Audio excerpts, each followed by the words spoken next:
6 présumés malfrats, dont l'âge varie entre 17 et 40 ans, spécialisés dans les cambriolages de domicile et commerce, sont hors d'état de nuire. Depuis quelques mois, ce groupe sème la terreur dans les quartiers Bastos, Coleton, Dragache et Loncac. Suite à une série de plaintes enregistrées au commissariat de sécurité publique du 10e arrondissement de la ville de Yaoundé, sous la supervision du délégué général à la sûreté nationale, Martin Bagangele, ces malfaiteurs sont appréhendés et présentés à la presse ce jeudi 17 octobre 2024. Des victimes saluent l'action des éléments de la police. Donc on témoigne encore une fois de plus notre gratitude et je passe par là pour donner un conseil à la population de toujours collaborer, témoigner, car la police est toujours là pour notre sécurité.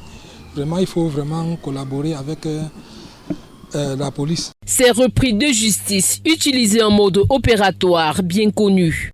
Les malfrats avaient réussi à infiltrer le comité de vigilance des quartiers Loncac et Coleton. Le nommé Saga, qui était un membre influent de ce groupe d'autodéfense, avait pour mission de désorienter le comité de vigilance dans la nuit et de renseigner ses complices sur les zones qui n'étaient pas couvertes sécuritairement et sur les cibles à cambrioler.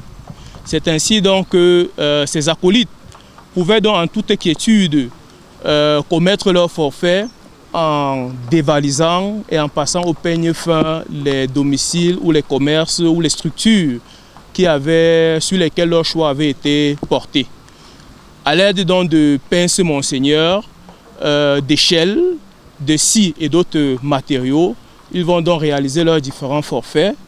À la suite, ils vont saisir, louer les services d'un véhicule à usage taxi qui va leur permettre de transporter leur butin. Après son interpellation, le gang passe aux aveux complets et reconnaît 12 forfaits à son actif, dont des effets évalués à 10 millions de francs CFA emportés. À la suite d'une série de plaintes enregistrées dans mon unité, dénonçant des cas de vol aggravé perpétrés par des individus non identifiés, nous avons mené, sous la houlette du commissaire central numéro 1 de la ville de Yaoundé, une série d'opérations coup de poing à l'effet de stopper la course criminelle des auteurs. C'est ainsi donc que les premiers résultats vont aboutir à l'interpellation du nommé Essaga Jean-Marie, qui va passer aux aveux complets et dont l'exploitation va mettre sur la piste de ses 5 complices, les fins limiers de mon unité, qui vont également appréhender ces derniers. Donc les 6 repris de justice, faut-il le préciser, vont finalement reconnaître 12 forfaits à leur actif. Les populations sont appelées à plus de vigilance et à dénoncer tout fait suspect par le biais des numéros verts de la sûreté nationale.